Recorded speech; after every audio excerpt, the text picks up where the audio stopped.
네, 오늘 모신 분은 통일연구원 석좌연구위원이시죠. 조한범 박사님이십니다. 안녕하세요. 예. 조한범 TV라고도 한번 해주세요. 아, 네. 또 요즘 조한범 TV 열심히 또 활동하시면서 또 많은 분들의 또 관심과 사랑을 받고 계시는데, 우리 조한범 박사님이 가지신 매력이 조금 전에 얘기를 듣다 보니까 나중에 한번 시간 좀 풀어야 될 것 같습니다. 남성미로서의 남성미.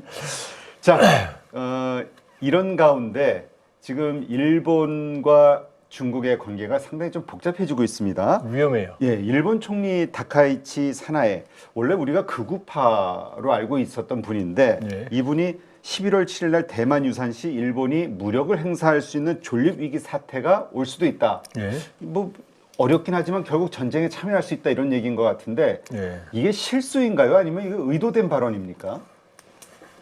저는 두 개가 다 섞여 있다고 봐요. 아, 왜냐하면 선을 넘었거든요.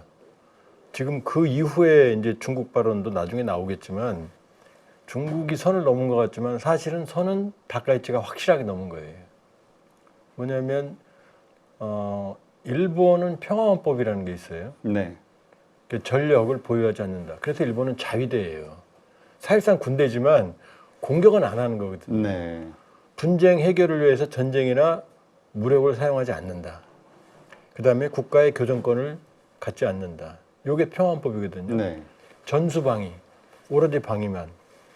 근데 여기서 이제 조금씩 일본이 간이 커지니까 이제 집단적 자위권이라고 조금 평화헌법에 선을 넘는 레드라인을 밟았어요. 그게 뭐냐? 집단적 자위권. 내가 얻어 터질 때 나는 그건 정당한 거잖아요. 그렇죠. 근데 집단적 자위권은 뭐냐면 내 동맹이 깨질 때도 그때도 개입한다 이거거든요. 이거 살짝 선을 넘었죠. 그런데 이번에 이 존립 위기 사태 이거는 뭐냐? 선을 또 더 밟은 거예요.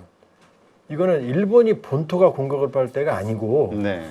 다른 분쟁이 일본의 국가 존립 위기를 초래하면 거기도 개입한다. 그러니까 점점 평화헌법이 흐려지는 거예요. 그러니까 우리가 선제적 위험 리스크를 방지하는 차원 이렇게도 해석할 수 그러니까 있겠네요. 처음에는 2차 세계대전이 얻어 터지고 나서 잘못했어요. 절대 안 할게요. 진심이었는데 일본의 공격이 커지니까 조금씩 이제 평화헌법이 흐려지기 시작한 거예요.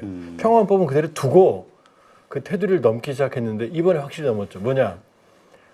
대만 위기 사태를 국가 존립 위기 사태로 간주하고 다카이치 사나에가 그랬잖아요. 총리가.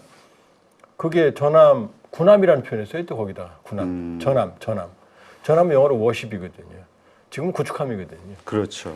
전함이 사용되면 그게 일본의 국가 존립 위기 사태로 간주한다. 그러니까 집단적 자위권을 행사할 수 있다. 그러니까 중국이 대만을 침공하면 일본이 거기에 개입한다 이 얘기예요 지금. 그러니까 이거는 중국이 강조하는 게 크게 보면 딱 하나, 쪼개면 두 개거든요. 무슨 일이 있어도 양보하지 않는 게 뭐냐? 바로 하나의 중국. 네. 대만과 중국은 하나다. 분리할 수 없다. 자기 땅이라는 거죠.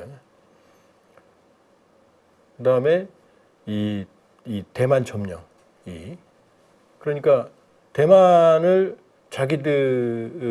그러니까 이게 핵심 이익이라고 표현해요. 그러니까 하나의 중국과 핵심 이익은 같은 말이면서 두 개로 나뉘거든요. 그러니까 중국의 핵심 이익이 있고 그 중에 핵심이 대만이거든요. 하나의 중국이거든요. 이거는 건드리지 말라는 거예요. 딴 건 다 참아도 그거는 건드리지 말라는 건데 그걸 선을 넘었거든요. 그러니까 그 발언이 있고 나서 일본에 있는 중국 총영사관, 그래도 고위급인데 외교관이고요. 근데 총리의 목을 베겠다. 섬뜩한 말을. 더러운 목을 베어줄 수밖에 없다 이렇게 말했어요. 그래서 저는 이거 상당히 과격한 말이 나왔고 또 이거에 대해서 중국이 뭔가 이렇게 그렇게 좀 변명을 하든가 이렇게 했을 거라고 생각했는데 전혀 아니죠. 전혀 오히려 지지하는 듯한 입장. 잘했다는 거죠. 네. 사실은 정상적이라면 페르소나 non grata, 비호적인 인물을 쫓아내야 돼요. 그렇죠. 예를 들어서 한번 생각해 보세요. 우리나라에 있는 주한 일본 대사나 아니면 다른 나라 대사가 우리한테 그랬다고 그래보세요. 그렇죠. 우리 대통령 목을 베겠다 이러면 난리 나죠. 용납하겠어요? 지금 이렇게 비교하는 것 자체도 기분 나쁘거든요. 그렇죠? 비교하는 것 자체도. 그런데 일본은 그럴 생각은 없어 얘기고 네. 여기다 주한 중국 대사도 가세했고 중국 외교부 대변인이 또 뭐라고 말했어요. 불장난하면 불에 타 죽을 거다. 이게 항상 하는 말이에요. 우리한테도 옛날에 한 번 했어요. 네. 그런 말을. 윤석열 정부 때. 그러니까 중국의 입장은 뭐냐. 그래? 선을 넘었지? 이제 시작이야예요. 이제 시작이에요. 그러니까 어떤 일이 벌어지냐. 이게 일파만파예요. 이제 일본에 있는 중국인들에 대해서 일본 극우 세력들이 있을 거 아니에요. 이제 테러 위협이 높아졌죠. 네. 그러면 지금 중국이 첫 번째 이제 일본에 대한 일본 여행, 일본 방문 자제령을 내렸거든요. 그러게요. 이거 아예 가지 말라. 아주 초강경책을 내놨다고요. 이건 시작이에요. 왜냐? 지금 외국 일본을 방문하는 관광객 제일 많은 게 중국이거든요. 그렇죠. 우리한테 한한령 할 때도 일단 관광객을 막았잖아요. 그러니까 우리 관광업체 직격탄을 받았잖아요. 그렇죠. 이건 시작이에요. 왜냐하면 2010년 센카쿠 열도 다오이다위 갖고 분쟁이 있을 때 중국이 결국 꺼낸 카드가 히토리오였거든요. 일본이 꼬리 내렸어요. 그럼 진짜 12월 말까지 예정돼 있던 모든 항공편을 항공사들이 다 취소해버리고 다 환불해주고 있다. 이건 엄청난 뉴스잖아요. 그러니까 제가 왜 다카이치의 발언이 실수이면서 의도가 섞여 있다고 말하냐면은 지금까지 일본의 모든 총리는 생각해 보세요. 대만 해협 사태가 나서 전쟁 상태가 되면 그 대만 해협 인근 주변은 모두 전쟁이 될 거잖아요. 그렇죠. 그럼 여기를 인근을 지나서 남중국해, 몰라카 해협, 말레이시아 앞을 조금 더 지나서 인도양으로 넘어가서 스웨이즈 운하로 가는 게 우리의 유럽으로 가는 생명줄이고 원유의 생명줄이거든요. 그럼 대만 해협에 전쟁이 일어나면 우리 국가전력 위기 사태 아니에요. 네. 맞아요. 일본도 국가전력 위기 사태 맞아요. 그런데 그걸 말해버리면 집단적 자위권으로 개입해야 되는 거고 대만 전쟁에 개입한다는 걸 전략적 명확성이 돼버리잖아요. 그러니까 지금까지 일본의 모든 총리는 속으로는 그렇게 생각해도 뭐 여러 가지 상황이 있지 않을까, 그러게요. 이러지 않을까, 저러지 않을까라고 고려할 수도 있지 않을까 이렇게 넘어갔거든요. 전략적 모호성으로. 다카이치 사나이 총리는 그냥 말해버렸거든요.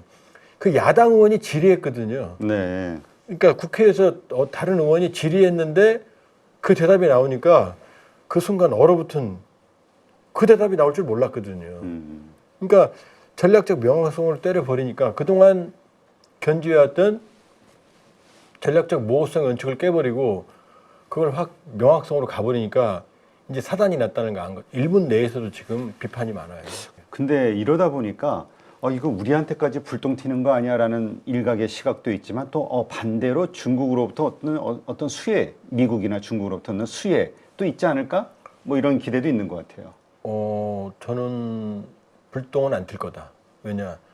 지금 한미 팩트시트로 상당 부분 뭐 논란이 많지만 상당 부분 한국의 전략적 중요성.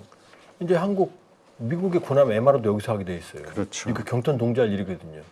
미국의 군함 수리를 여기서 하는 거거든요. 핵심적인 기밀이 다 들어있는. 한국의 전략적 중요성이 커졌거든요. 중국 입장에서 시진핑이 경주에 왔잖아요. 네. 그건 뭐냐?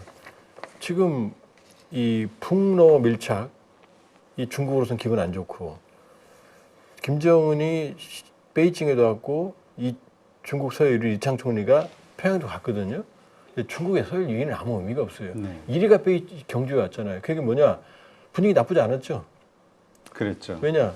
중국은 미중 전략 경쟁, 인도태평양 전략 경쟁에서 지금 미국이 동맹들 후려치기 시작하니까 그 틈을 지금 비집고 들어오거든요. 그렇죠. 그러니까 한국에 대한 영향 또 관계도 개선해서 굳이 전선을 만들지 않겠다는 거고. 오히려 이럴 때 좀 다독거려주면서 점수 좀 따고. 이재명 정부는 그런 얘기 하잖아요. 반중시 왜 하냐고. 대통령이 지금 말하잖아요. 그 정도로까지 중국하고 싸울 생각이 없다는 얘기거든요. 네. 그렇게 본다 그러면은 중국이 우리를 건드리면 전선이 넓어지잖아요. 그렇죠. 그럼 우리하고 일본을 다 건드리면 결국 미국도 개입될 수밖에 없거든요. 그러니까 우리에게는 제가 보기에는 큰 유탄은 안 올 거다. 네. 오히려 리더십 면에서는 비교가 될 거다. 음. 저 흔들리는 좌충우돌하는 다카이치. 저건 좌충우돌하는 거예요. 제가 그렇죠. 보기엔 리더십. 그다음에 이재명 정부의 실용 외교가 이렇게 비교가 될 가능성도 있어요. 아 이거 너무 정부 칭찬하나? 네. 하여튼 다카이치 총리의 조급함, 여러 가지 정치적 이유로 인해서 생기는 이 실수, 일본에게는 상당한 타격이 갈 것이다. 예, 저는 이렇게 정치적인 봐야겠네요. 노련함으로 볼 수는 없다. 저거는 우경화하고 있는 흐름을 타기 위해서 이제 하나만 더 말씀드리면 일본의 극우 흐름이 참정당이거든요. 참정당이 불꽃처럼 치고 올라와서 사실 다카이치도 그 흐름을 탄 거거든요. 네. 근데 다카이치가 오버하면서 참정당의 지지율이 좀 줄었어요. 뭐냐? 극우의 지지가 다카이치로 가버린 거죠. 그렇게 보면 그 흐름을 선택하는 정치적 의도는 있었지만 제가 보기에는 결과는 좋지 않을 거다. 비용이 더 클 거다. 네. 위기로 몰리는 다카이치 이렇게 보면 되겠네요. 예. 네.